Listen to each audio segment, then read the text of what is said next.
Hello everyone, this is Phoenix for Holistic Transformation, and here's the astrology report for the 15th to the 21st of July 2021. I hope that you're doing okay, and my goodness, what a weekend we had with Lilith going critical amongst other things. Does that explain the reaction of its so-called England fans? I don't know. Anyway, Lilith's going to move on into Gemini this week, so it's kind of like out of the frying pan and into the mental fire, but we'll see how that goes. Anyway, here's the report for this week. Looking at the themes for the week for the 15th to 21st of July, we start with the big one, Sun opposition with Pluto, which is a real contrast, and it's like a challenge to move past the inner circle of our family, and there's some like wider things to be looking at. Lilith is very active this week. As I touched on in depth last week, she's in the critical degree in Taurus at the beginning of this week, but then she moves into Gemini. She squares Jupiter, trines Pluto, and it's unconscious shadow, sexual energy. It's all about extremes with Lilith. So we're moving from the physical body, Taurus, into the mind. It's all mental in Gemini. So that creates a new challenge for the next 9 months. Mars and Venus have this union in Leo, which can be very positive. It kind of feeds our ego, feeds our self-esteem, helps us move forward. You know, it's our kind of loving and relationship side along with our will to do. It's our active self, so that's, you know, generally a good combination. It does come with some downsides, but generally good. We have 4 planets retrograde, Chiron going retrograde today. It's part of this big review cycle. The shadow healing aspects, we have the ego is still in that collective Chiron root, but now it's in the review cycle.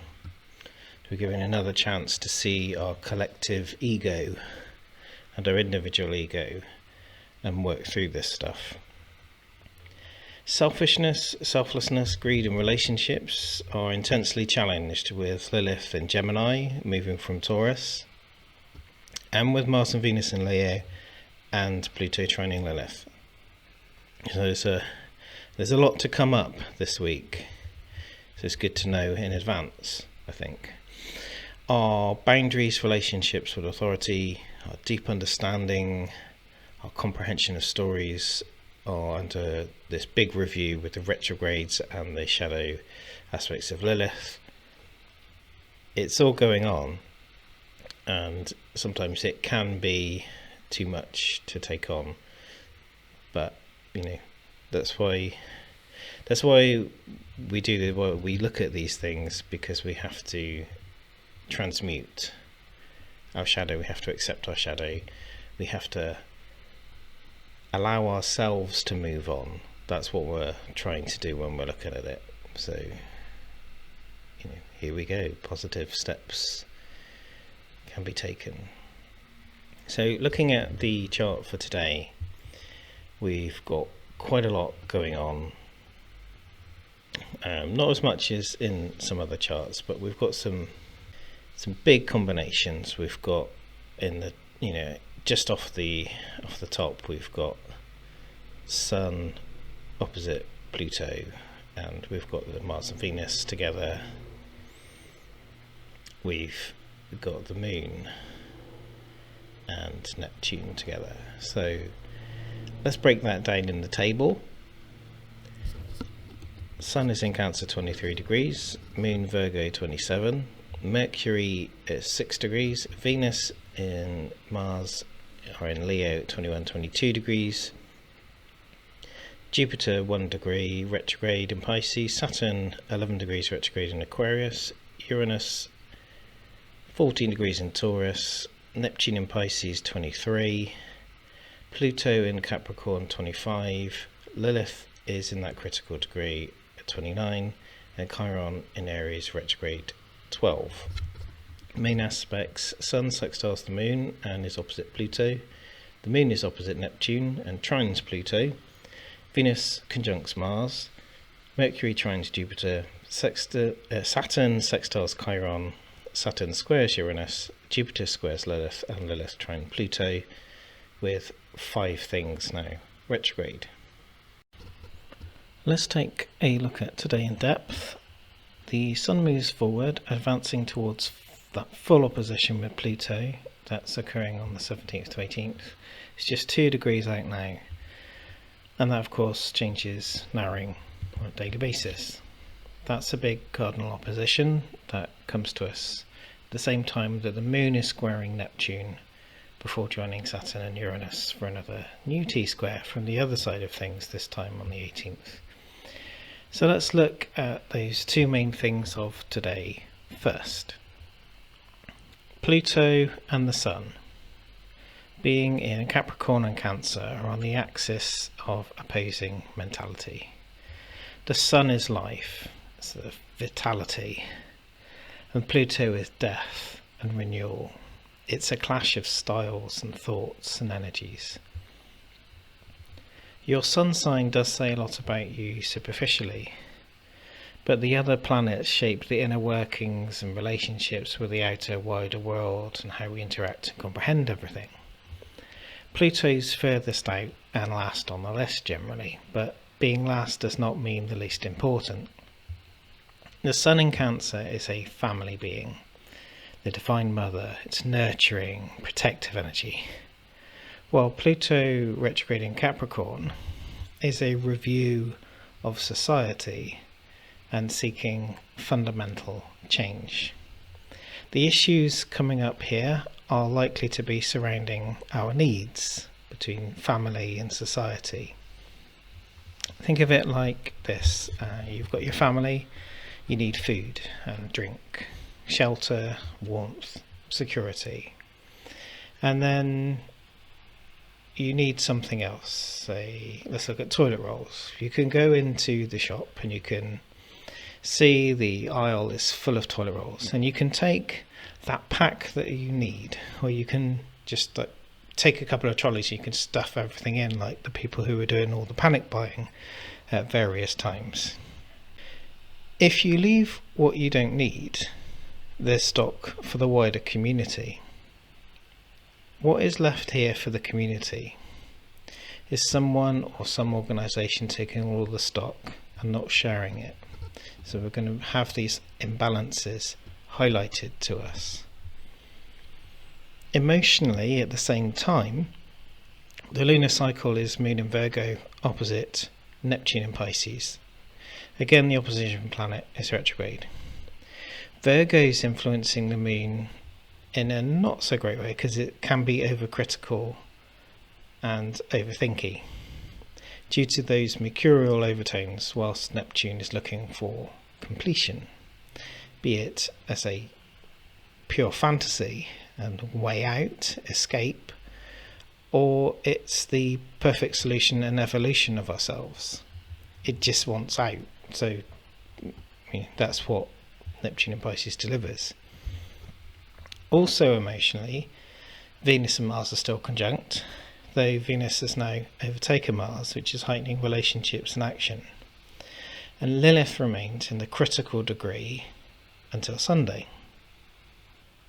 And then we have Chiron retrograde in Aries, and the plaster's been ripped off to take another look at the wound that we hold. Aries holds and focuses on the head before the rest of the body. Control the head, control the body. Aries takes a heady start to the zodiac journey before sinking into the body in Taurus. And here, the head means our ego, our collective wounded ego, our own individual wounded ego. And it is perhaps timely that this is happening when we've just experienced over here in the UK, the national disgrace of so-called football fans and their behaviour before the match and their behaviour after the match, the online behaviour. This is kind of bringing up community healing.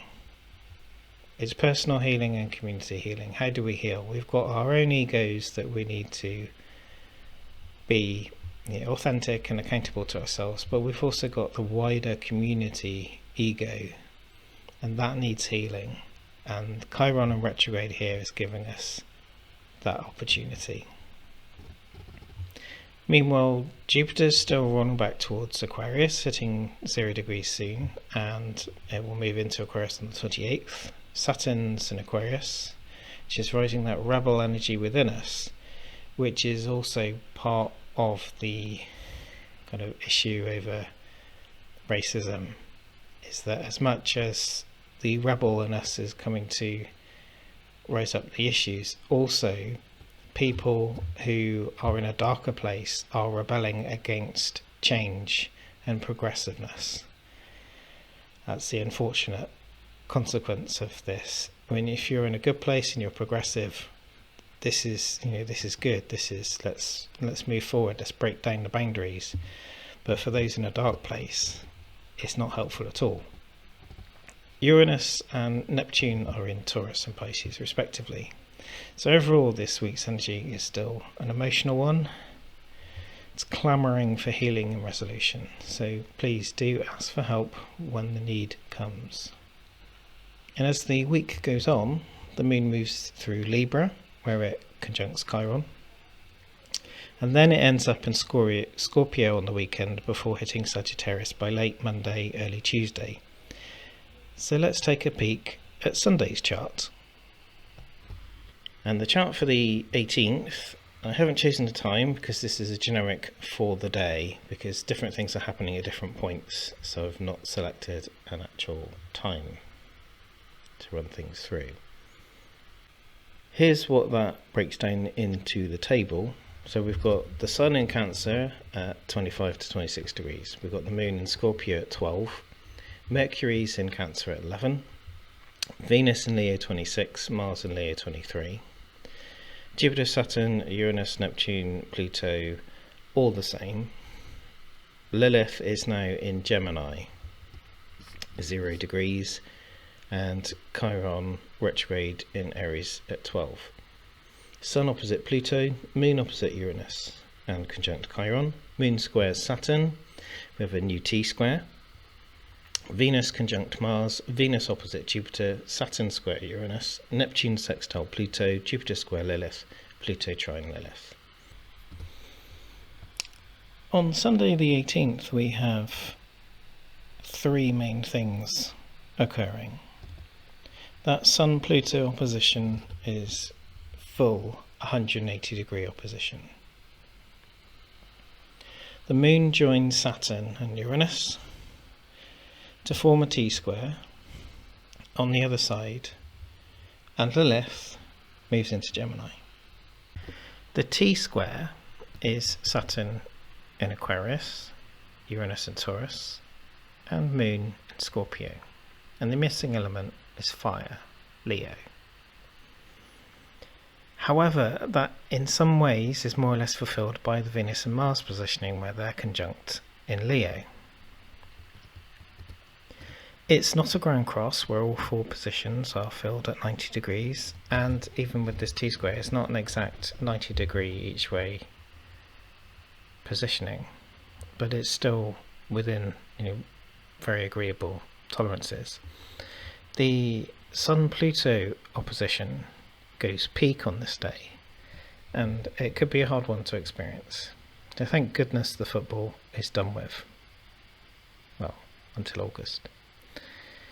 The energy is going to leave out there some paranoia, critical expressions, old parental issues may come up for review.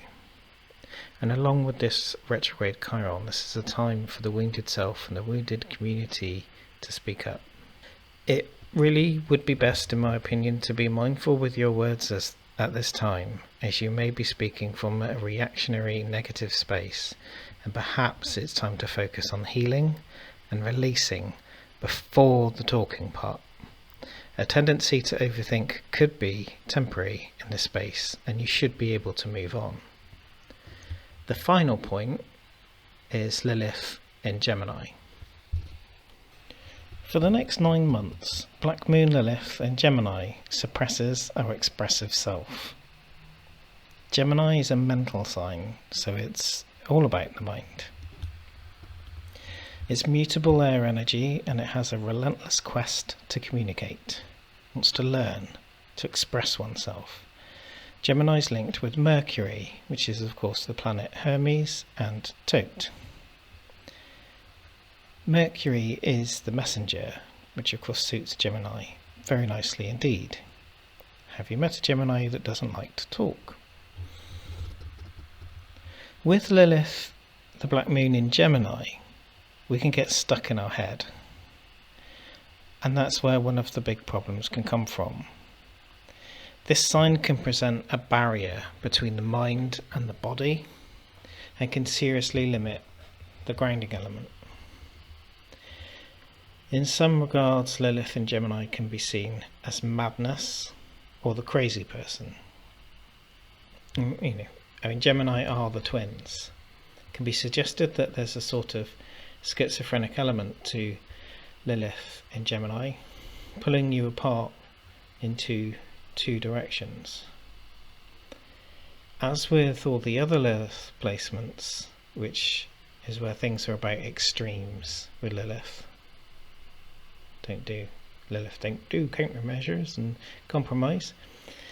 There are people with this placement who will shut down their minds completely. They only operate on real basic functions and do not wish to communicate, play with others, to seek isolation, solitude. And this placement can be seen as both a blessing and a curse.